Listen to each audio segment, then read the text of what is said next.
Good morning. TV Toastmasters Advanced Club 9523 is hereby open. Good morning. I'd like to welcome all of our television audience today, our guests here in the studio, specifically John and Bob. John Huppert is a division governor, and Bob is an ATMB. As you all know, if you've been out today, it's snowing. I left Maysville around 6:30. It wasn't snowing. And we'd already talked about a lot of people possibly not showing up to the meeting, but man, we have a full house here today, so it's going to be a great meeting. Actually, we have all the makings of a good Christmas with the snow. My wife loves snow. I have a red sweater. I see about 4 red sweaters here today. So it's going to be a great time today. And at this time, I'd like to introduce our Toastmaster for today and start this program off right away. And the Toastmaster today is Darren Henderson.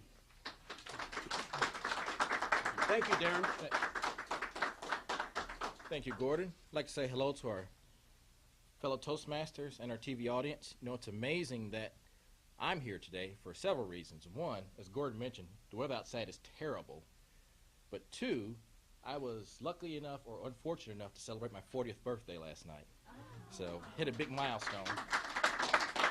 So I know the funny thing was at work, one of the people who works for me asked, this kid is about 20 years old, and he asked me, I hear you're celebrating a milestone. Which one is it? So I looked at him and said, so you don't think I'm 30, so do you think I'm 50? And of course he didn't answer that question. But we have a great agenda on tap for today.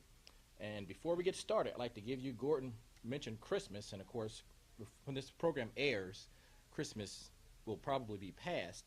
But still, I thought I'd like to give you a few historical facts regarding Christmas that I found very interesting when I found these out. And one was that in the early years of Christianity, Easter was the main holiday, and Jesus' birth was not celebrated. But in the mid-4th century, the church decided to institute the birth of Jesus as a holiday during the existing midwinter festivals. Also, the Bible does not mention the date of his birth, but Pope Julius I chose December 25th. Many scholars believe that December 25th was chosen in an effort to coincide with the pagan festival of Saturnalia. Most religious scholars agree that Jesus was most likely born during the springtime and not the winter. I'll give you a few more Christmas historical tips later in the meeting. But at this point, I'd like to bring up a couple key members of our team today and presenting an entertaining and informative meeting to you. To begin with, I'd like to bring up Laura Lee Gayfield, who is our word counter and odd counter, and she will present the word of the day.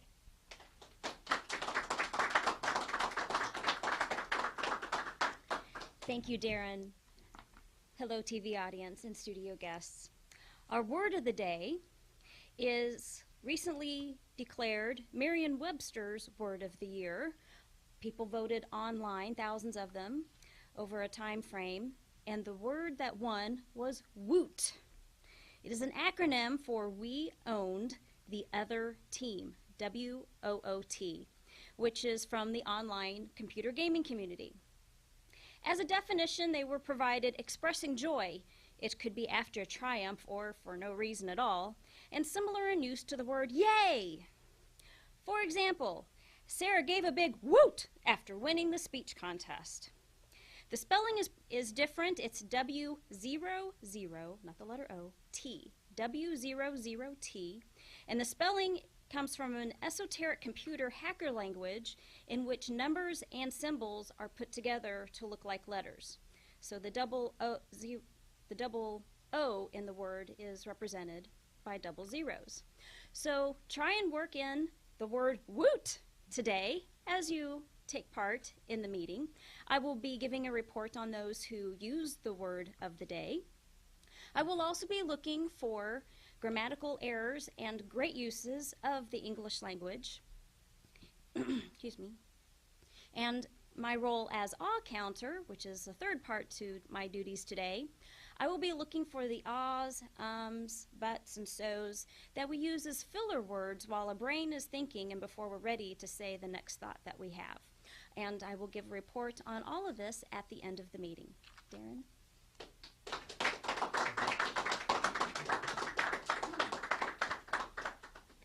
Next, I'd like to bring up our Tabletopics master, and this is my favorite part of the meeting. This is where one of our members puts all the rest of us on the spot with an impromptu question and then challenges us to come up with an interesting and informative answer in 2 to 3 minutes. So with no further ado, I'd like to welcome Sheila Mudd Baker.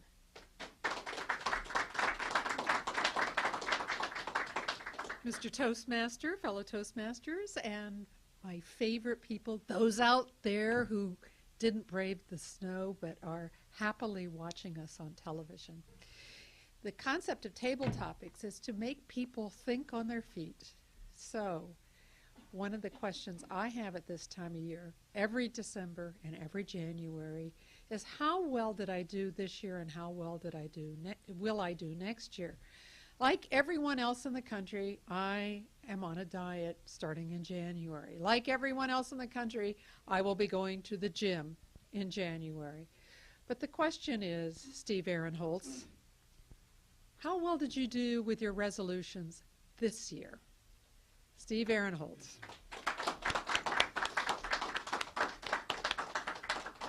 Thank you, Madam Tabletopics Master, fellow Toastmasters, and our honored guests that are looking in today. How well did I do with my resolutions that I made for this year? I would say that my resolution progress for this year was just average. And I have to explain why I'm going to say it was just average. First of all, I have started moving away from making resolutions. I feel if I'm going to make some changes, I can implement them at most any time. I don't have to wait until the 1st of January to do them. Besides, I'm a great one for overloading myself with things to do, and then as they start falling by the side, I get discouraged because I'm not living up to my resolutions. I would say that my overall performance was average because one of the things I wanted to try and do was exercise 6 out of 7 days during the week.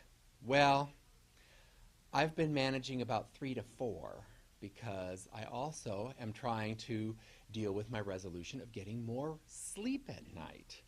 And when you exercise at 5:45 in the morning and you have a spouse that's a night person, I wind up getting to bed later than I need to. So I have this trade-off going on between the two things I resolved to address this year. I haven't made any decisions as to what I'm going to resolve for 2008, but I think I will probably continue with some of the things that I've already got underway. Madam Tabletopics Master? Thank you, Steve Ahrenholz. If resolutions were easily kept, and you could make a resolution that you think would significantly change your life, what would it be, Laura Lee Gaither?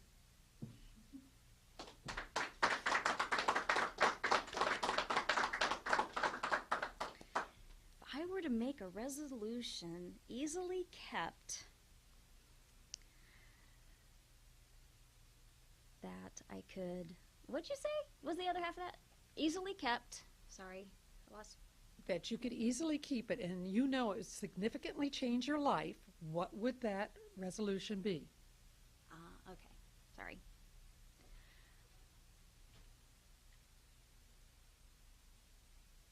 I suppose probably my first resolution that I would do along those lines, easily kept, would be to get rid of all the debt that I have. The house is okay. All those other little things, little car payments and the credit card payments and the this and the that, they add up to a lot over time.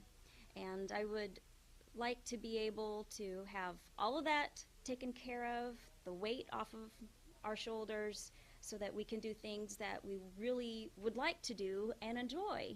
We went to Hawaii back in September. It'd be nice to be able to do a vacation like that. Just take some time to get away and not have to worry so much about what you're doing and how much it costs, so that you can really enjoy the vacation time before vacation, during vacation, as well as after vacation, instead of paying for a lot of the bill later when you get back home and reality sets in, because there's a big difference between Hawaii reality and Cincinnati reality. Was 80 degrees when we left Hawaii and 55 when we landed back in Cincinnati in September. Gotta love that. So if it was easily kept, I think we'd already be in that situation that we wouldn't have to worry about some of that debt, and a lot of American households have that issue, and I would like to hopefully make a serious dent in that for this coming year. Thank you.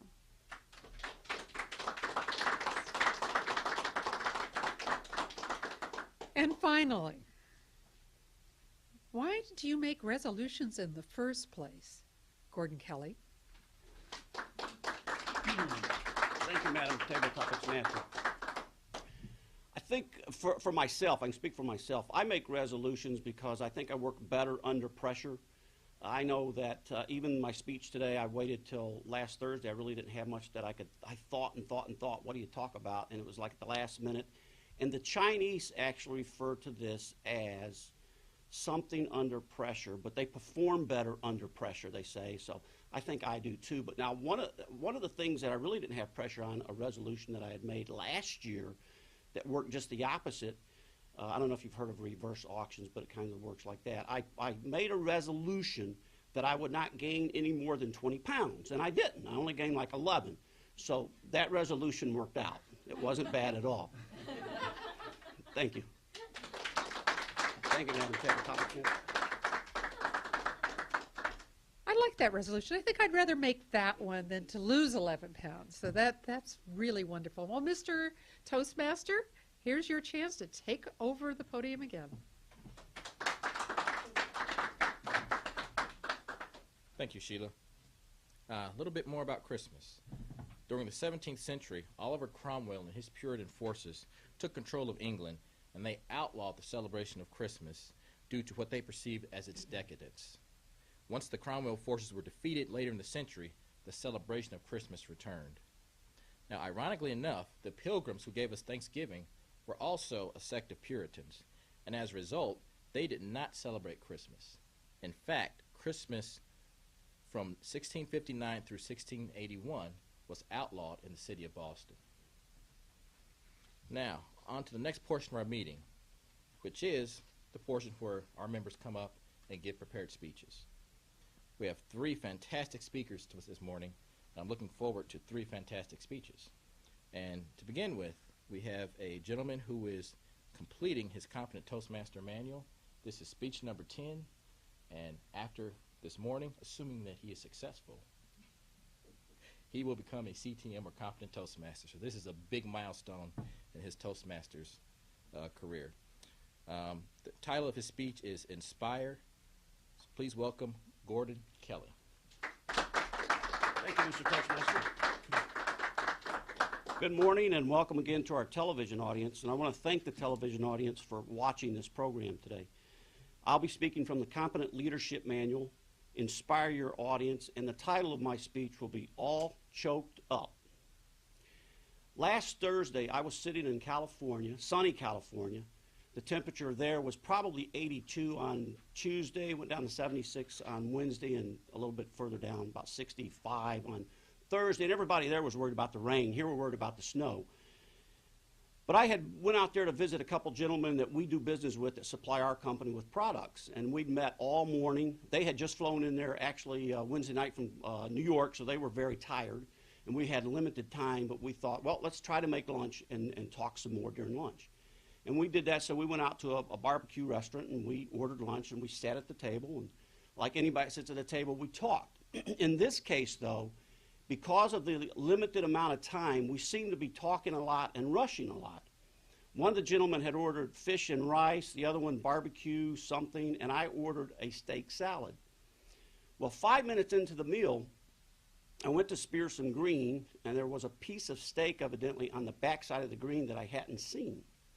So when I speared it, I brought it up to my mouth, and as I brought it up to my mouth, my throat expanded to swallow this piece of food, and no sooner than I had done that, my throat clamped back down on the steak, and I was choked. And I'm sitting there thinking, I've got to get rid of this piece of steak. So I'm trying to swallow, and I couldn't swallow. and I'm sure they noticed that something was wrong, so I pointed to one of the gentlemen, and at this point you can't talk. So I'm pointing at my throat, I get up from the table, and I turn away from the table, and as I turn away from the table, the guy that I wanted to help me goes over to the other guy, and I heard him say, "What should I do?" Well, I don't know what the other guy said. I don't know if he motioned anything. But the reason I turned away from the table, my mind was telling me, well, you're going to spit this steak out. You don't want to spit it back on the table. So I'm turned away. So this guy gets up from the table. His name's Harley. And again, I can't speak, so I'm doing like this to Harley. Give me the Heimlich maneuver, basically, is what I'm telling him. Well, Harley's a little guy. And he comes around and grabs me, and I could feel he was doing nothing. So then I start doing this, like, hit me on the back. Now it feels like he's killing gnats on my back. So I'm looking around the restaurant. No guests are showing up to help. None of the staff is showing up to help. So I said, Gordon, you got to do this yourself because you're just going to pass out, I guess is what you do. So I just, inside of me, I said, with everything you got to push out and cough this up. And I tried that, and I coughed. And just as I did that, Harley patted me on the back. Well, the steak fell out. Okay? So I get the steak off the floor, clean it up, and we all go back to lunch.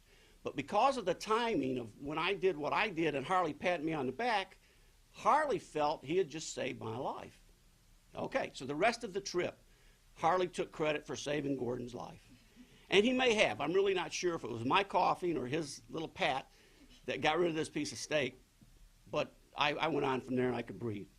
But this situation, I feel, is similar to a lot of situations that we experience in life. We may be very intelligent, very good at what we do. We may be professionals in our field and maybe experts. But when it comes time to taking credit for what we do, I believe a lot of us get all choked up and we're just not able to stand up for ourselves and take the credit that we deserve. And in many cases, we sit around and let other people take that credit. But this is where Toastmasters comes in. Excuse me. Toastmasters is an organization where people meet and practice speaking, which is what I'm doing today. We try to help each other and give confidence to each other and enhance our life, actually, because it does enhance your life if you can learn to speak in front of other people, I believe. The individuals you'll see here today speaking from the television are all individuals just as yourselves. The only difference between these individuals here and possibly you in the audience is the fact that we either called Toastmasters or someone invited us out to a meeting. And we took that first step. We came out to the meeting, we viewed it, we listened, we talked to people, and in our case, we took the second step, and we actually come to a club and participate. The new year is almost here, and I don't want you to sit there and watch this program and feel you're abnormal or odd because you're nervous when you try to speak in front of people, or it's just a hard thing for you to do. You shouldn't feel that way.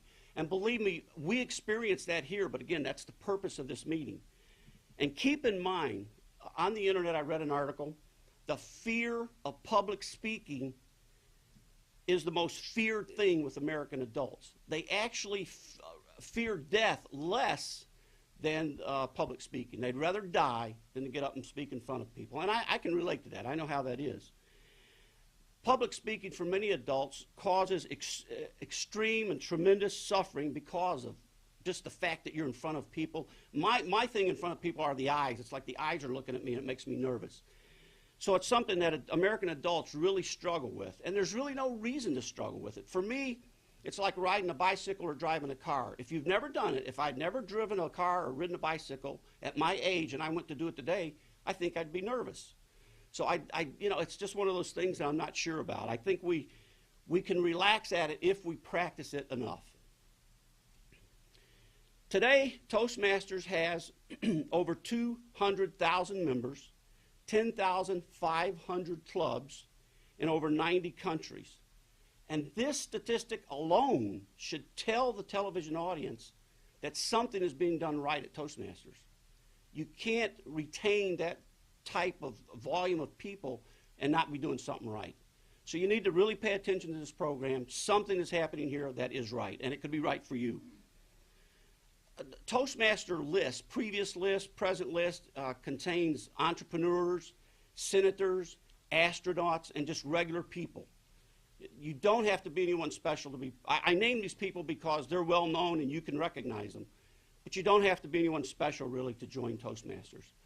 To help you take the first step in Toastmasters, we'll be holding an open house in February. The purpose of the open house is to introduce you to what we do, how we do it, where we do it, and who does it.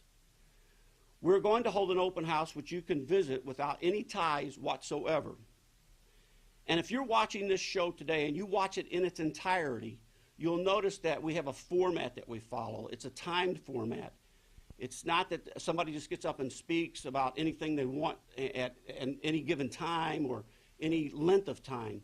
It's a format where you can, again, practice to speak in front of your peers and try to become more relaxed at what you do and enjoy speaking in front of people. This whole show, again, if you watched it in its entirety, is a forum for you to participate in and to learn about public speaking, and we encourage you to do that. But the main thing is, don't stay choked up. Let the new year bring something to you that you need. Let Toastmasters International become your Heimlich maneuver and remove the hold that public speaking may have on you.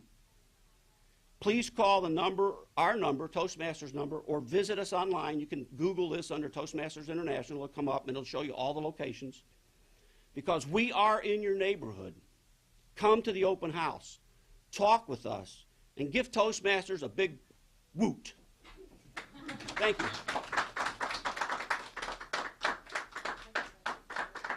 Thank you, Mr. Toastmaster. Thank you, Gordon. Our next two speakers are Kormelink and Veronica Sanford. And Carol and Veronica are working in tandem on projects number 4 and 5 in the Special Occasion Speeches Manual. They are presenting and accepting an award. And the title of Carol's speech is Trailblazers. Please welcome Carol Kormelink. Thank you, Mr. Toastmaster, fellow Toastmasters, and our viewing audience at home. Woo! It's good to be here today. We're here at the Governor's Recognition Banquet to recognize an individual whose work, dedication, and enthusiasm for the Toastmasters organization is changing lives. This woman's accomplishments are outstanding. She made it easy to select the one person out of the 500 members in our division. She carries an aura of being the best in what she does. I noticed this aura the very first time that I heard her speak, and the topic was breathe. She has studied and taught meditation, and I know that she uses deep breathing quite often to make her butterflies fly in formation before she comes to the lectern, and she shares this information with other Toastmasters. Her demeanor radiates calm even when she says that her knees are knocking. In May, she began coaching the Toastmasters on the Square Club, a dying club in downtown Cincinnati, and she is breathing new life into the club with her leadership skills and presentations. She has earned a third-degree black belt in Taekwondo and believes those leadership skills that she learned as a black belt are beneficial to her leadership in Toastmasters. She regrets that in a volunteer organization, she can't make the people do the push-ups that they might need to change their lives for the better. She became an area governor for 6 clubs, 3 of which are corporate clubs. Now, corporate clubs are notorious for not wanting to spend personal time on training. Therefore, they seldom participate on their own time outside of their club. She made a difference. She is instrumental in changing that around and encouraging the members to invest in advancing their knowledge, because she believes knowledge is something you can take with you even into your afterlife. For proof, as a charter member of the Fifth Third Madisonville Toastmasters, she helped lead their club to select distinguished status in just 7 months. That is quite phenomenal for a newly chartered club, much less a corporate club, to go outside of work hours and participate in Toastmasters and achieve their goals. Her enthusiasm and drive are amazing. She works into the wee hours to honor her commitments. She concentrates and works passionately on every project that she undertakes. She is studying stand-up comedy because she knows she needs to lighten up. She loves to learn, and how better to learn than to teach. Many members are now using the new Competent Leadership Manual because she taught them through her presentation, What's in It for Me? She will be putting her training skills to use at January's Toastmasters Leadership Institute when she presents Mentoring and Coaching, and at the district conference in April when she presents The Value of Toastmasters. In appreciation and recognition of the many ways she is willing to help the Toastmasters organization grow through excellence, I would like to ask Veronica Sanford and her Western Division Governor, John Humpert, to present our token of appreciation to Veronica Sanford, trailblazer, for all she has contributed to our division in such a short while. Veronica. And John. Veronica, please accept this as a token of our appreciation for your trailblazing efforts. Thank you, Mr. Humpert.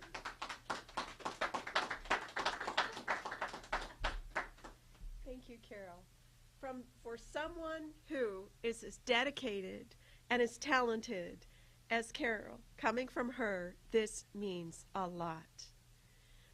I thank Toastmasters because when I started, I gripped the lectern and I looked at my notes. And I have learned to step away and use body language and vocal variety to make my points clear. I thank Toastmasters because of their patience in working with me and listening to my stumbling speech and my ums. And now I'm more concerned about making my point clear so that people can benefit from it rather than how I look up here and am I looking good. Toastmasters organization does things for people that many people do not know about. Toastmasters not only addresses public speaking, it also addresses technical presentations, how to present technical presentations, speeches by management, and also persuasive and interpersonal skills. Toastmasters does things for the youth in our community. There's a youth leadership program, and there is also success and communication programs that are given to the general public. You don't have to be a Toastmasters. Toastmaster, if you would be interested in availing that of yourselves or your community, please contact District 40 and we will get Toastmasters out to your community. I would like to personally thank Dan Blaney because he was the mentor of my first club, Toastmasters on this Square. With his passion and commitment in Toastmasters, it caused a fire to raise in me. It caught fire in me. I'd also personally like to thank Carol Kormelink because she saw leadership potential in me when I did not see it in myself. I truly believe that there are many aspects of Toastmasters that can help people out there in the television community. We are shy, and sometimes we're afraid of saying things that we might be ridiculed for.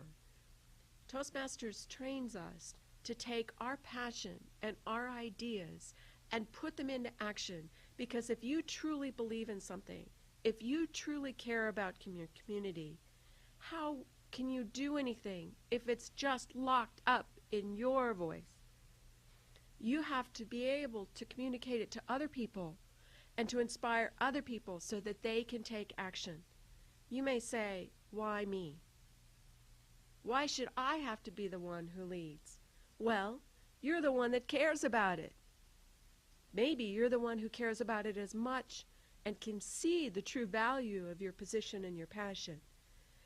If you learn to speak and to lead, your ideas can catch fire in the community and really make a difference. Thank you, Toastmasters, for everything you've done, and thank you for this fabulous award. Madam Toastmaster? Mr. Toastmaster.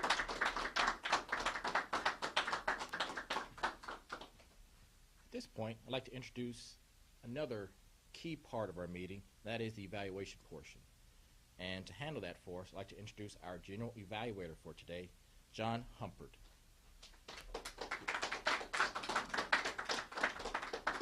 Thank you so much, Darren.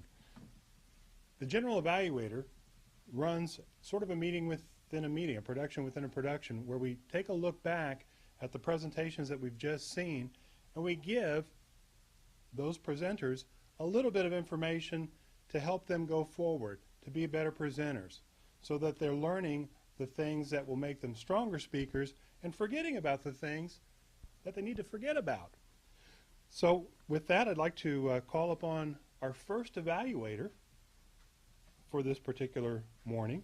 Bob Solomino will be evaluating Gordon Kelly's presentation. Bob. Thank you, John. Fellow Toastmasters and TV audience, good morning. Well, this is the 10th speech for Gordon's Competent Toastmaster program. It's the last one that he has to do to achieve his Competent Toastmaster level. And I want to just start out by saying I think he did a very, very good job, Gordon. The nervousness that he talked about during his speech, I actually saw him experience that a little bit beforehand, before the meeting began. He was telling people in the audience here that having people look at him makes him a bit on edge. But to his credit, he did a fantastic job in concealing that feeling while he was doing his presentation up here today, so he did excellent. This speech had 3 objectives. The first objective was to inspire the audience by appealing to noble motives to achieve something greater, a higher level of achievement in your life. A second objective was to appeal to your needs and emotions as the audience by using stories, anecdotes, or quotes to add a bit of drama, if you will. And finally, to avoid using notes, and I didn't notice him use any notes whatsoever. He did start his speech out with a story that I thought was a very good introduction, and frankly, at the beginning, I wasn't really sure where he was going with the speech. But when he talked about Toastmasters and then getting choked up on stage or in front of the audience, then it became clear what this introduction was about. And I thought that was a very creative way to start out the speech and to hook the audience. So that was a very good job. And all of the points that the evaluation here has asked me to evaluate his speech, I think he did an excellent job. He effectively used that story to lead into the main topic, which was to talk about the Toastmasters program and to give people in the audience an opportunity to experience learning with community around you for support, to increase your ability in public speaking if that's something that you aspire to do amongst people who are willing to help you. He conveyed very strong vivid mental images using the story in particular about his choking episode at the restaurant. And I like the way that tied in then following into the appeal to look at Toastmasters as a potential program for you. Now, one thing about the speech that I think there's some area for improvement, did the speech uplift the audience and motivate them as the speaker had intended? I think although he did talk about his nervousness, if he had even used more emphasis and even demonstrated some of the nervousness I know that he was feeling up here, that could have even more inspired us to see kind of a before and after result after having his own experience in the Toastmasters organization. Because if you in the audience would see someone before they had this training and experience up on the podium and then say, wow, he's this good now, I think that really would have got it home. Woot! You're done, John. Good job. Mr. Toastmaster.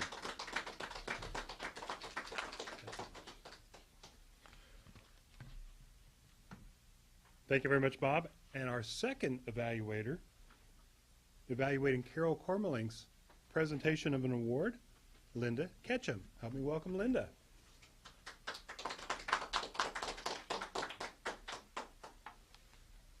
Good morning, fellow Toastmasters and television audience. The purpose of this speech is to present an award with dignity, grace, and sincerity.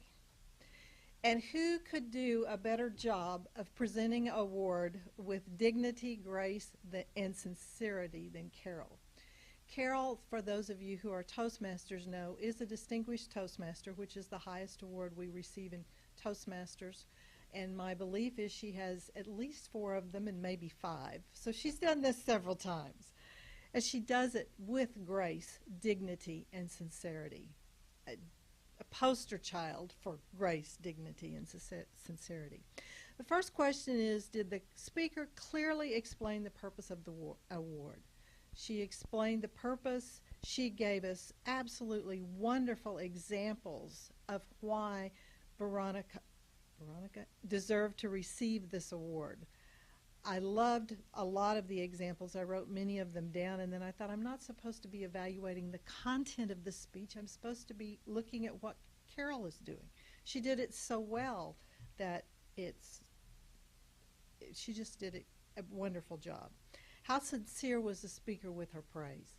Extremely sincere. Again, giving wonderful examples about Veronica's enthusiasm and drive. And not only did she give us great examples of Veronica's drive and sincerity, but she gave the speech and presented the award with the same level of drive that she was talking about. It was a very powerful presentation with great examples, and yes, it was done with dignity, sincerity, and grace. Mr. General Evaluator.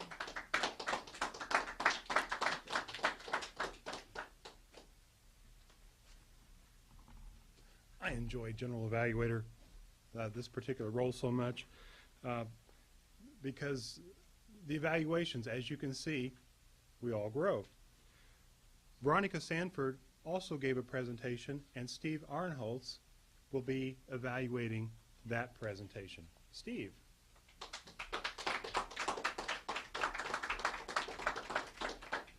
Thank you, Mr. General Evaluator, fellow Toastmasters, our honored guests who are watching us today, and Veronica.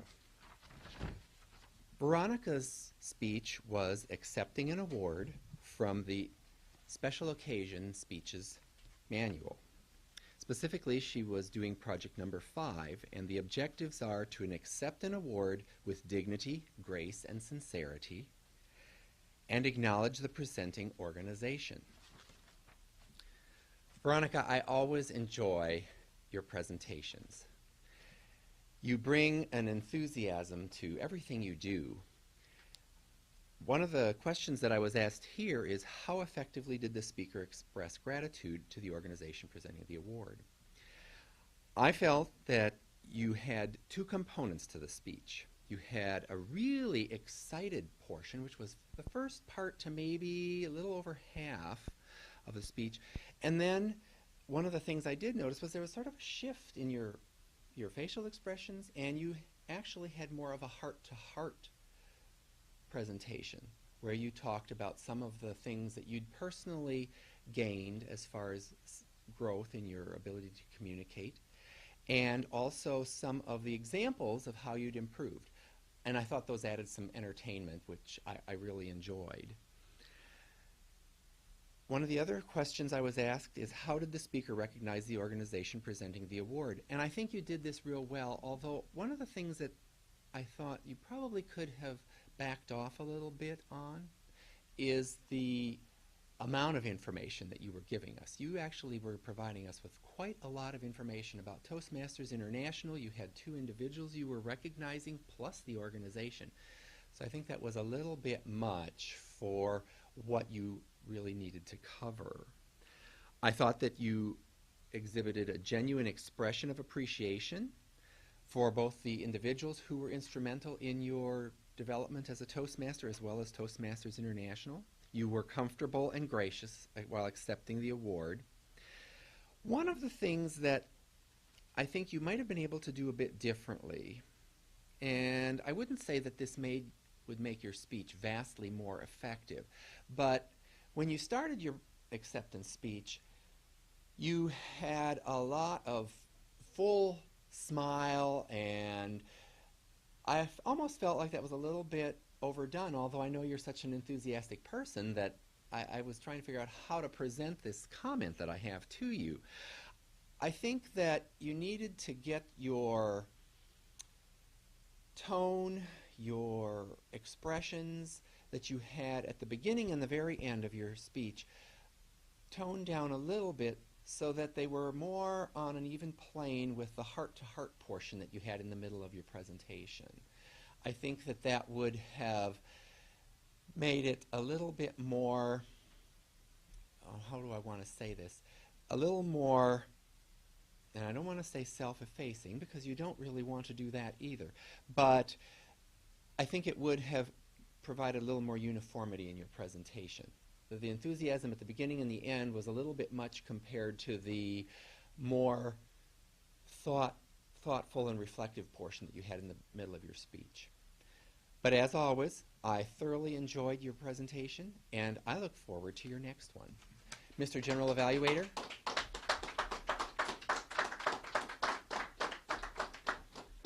Thank you, Steve.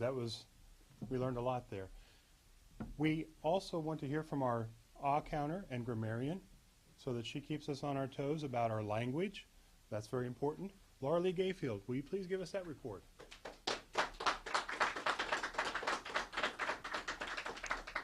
Thank you, Mr. General Evaluator. I was feeling a couple of different parts to my job today.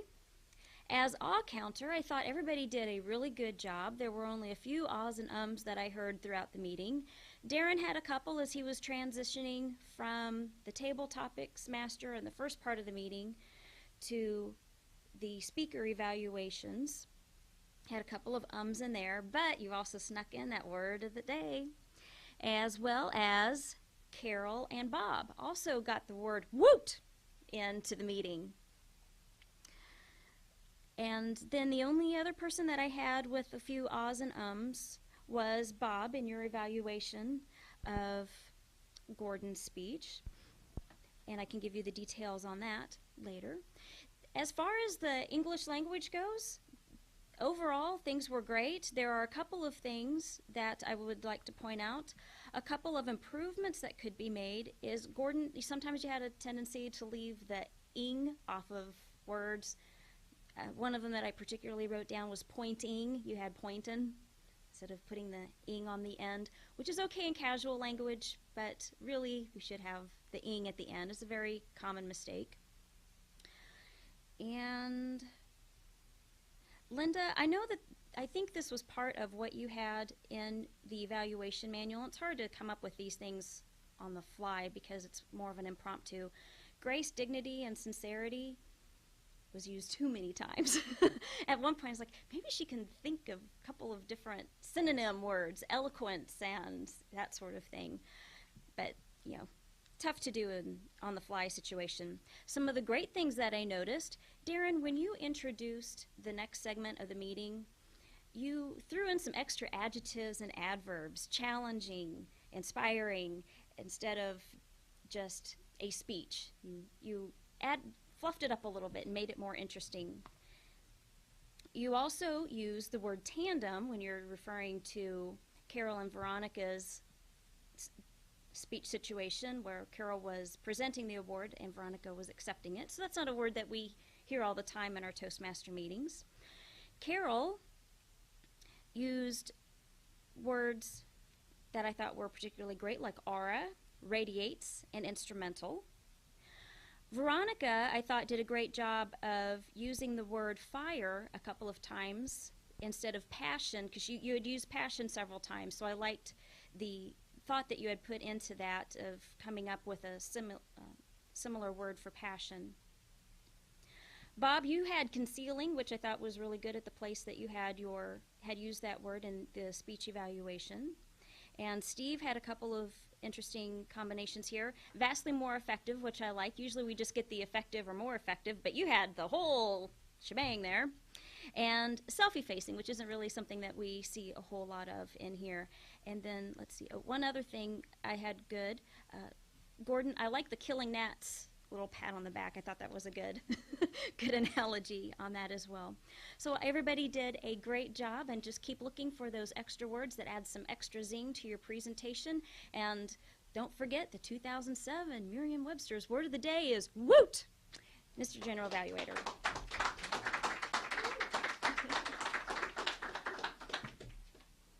Fellow Toastmasters and TV audience, I know there's someone out there that's wondering who is wearing the fourth red sweater. Our timer has been diligently recording how long we've taken for each segment of this meeting. Mary Armis, can you come and share with us the information?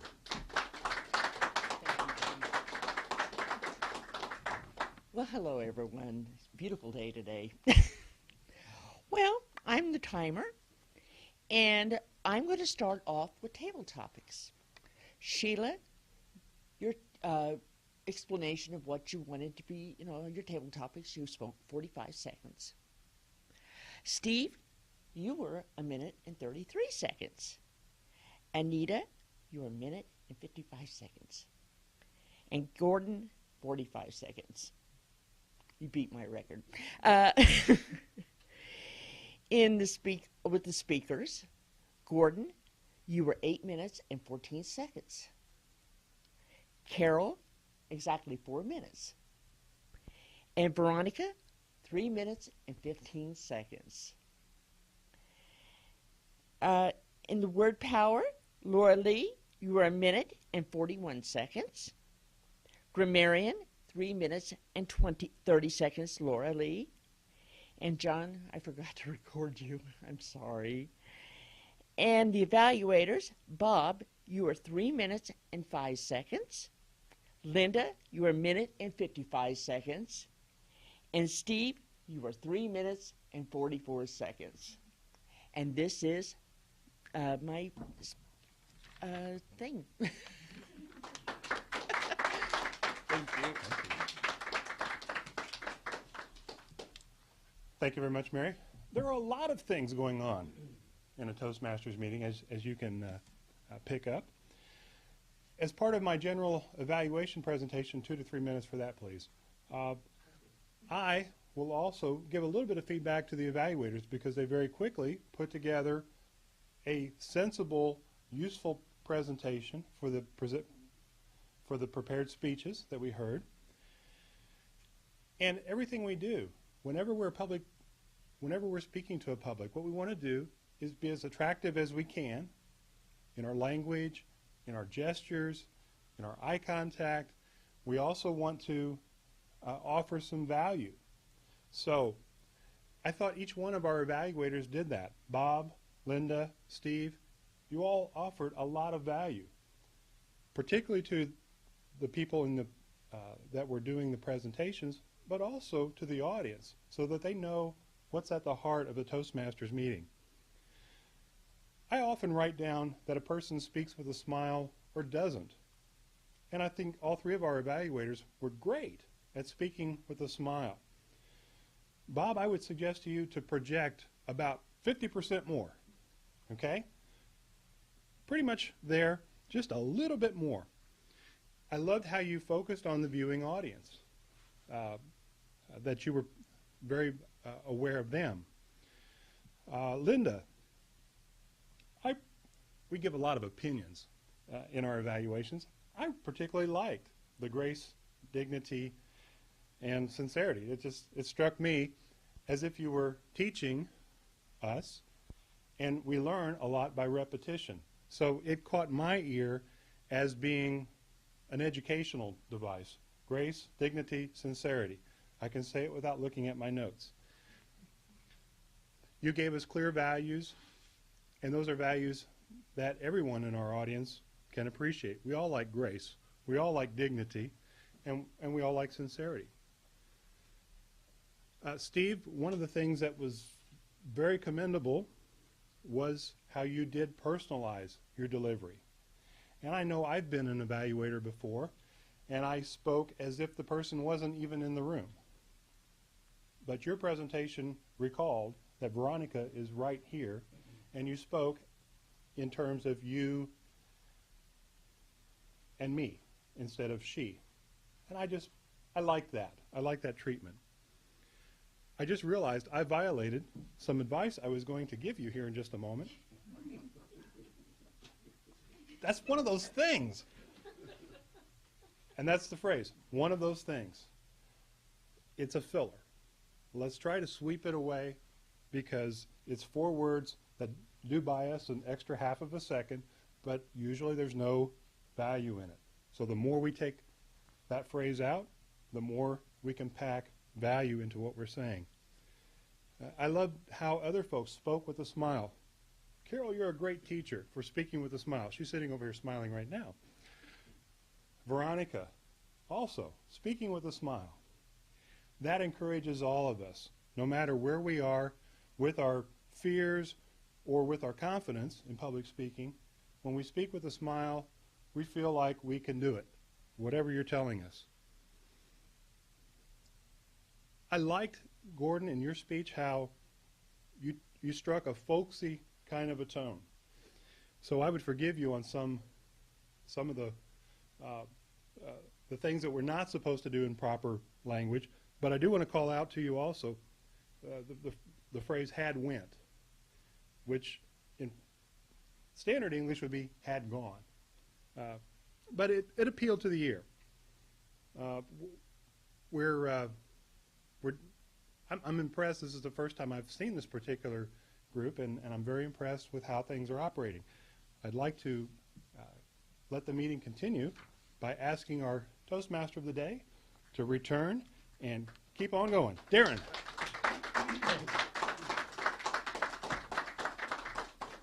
Thank you, John.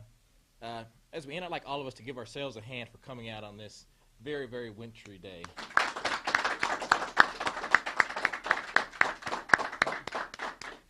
And very quick, just one more quick fact about Christmas.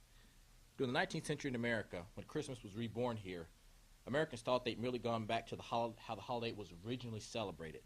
Well, in fact, recent immigrants brought in customs from Europe, and we also integrated customs from the Catholic and Episcopalian Church.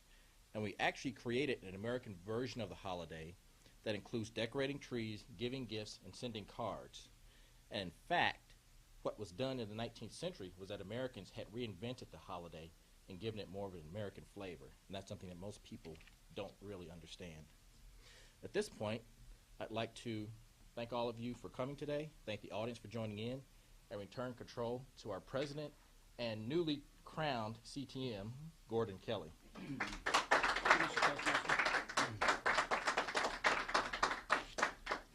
I would guess by the time we leave here, there's going to be about 2 feet of snow, and we'll have to come back and do another show. I hope not. I really want to thank Darren for his comments about Christmas. And I'm not sure if he used a certain technique by presenting facts, but it seems like today that most people are afraid to even say the word Christmas. It's like we try to avoid that word, and Christmas is a fact. I want to thank everyone here in the studio for helping us today. It was really, I think there was a lot of effort here and a good crowd, and I believe it was a really good meeting. And I hope we conveyed the message to the television audience as to what we're about and what we're trying to do and how you are welcome to come to Toastmasters. I'd like to ask our guests if they have any comments. We have 2 guests, John and Bob. Any further comments, gentlemen?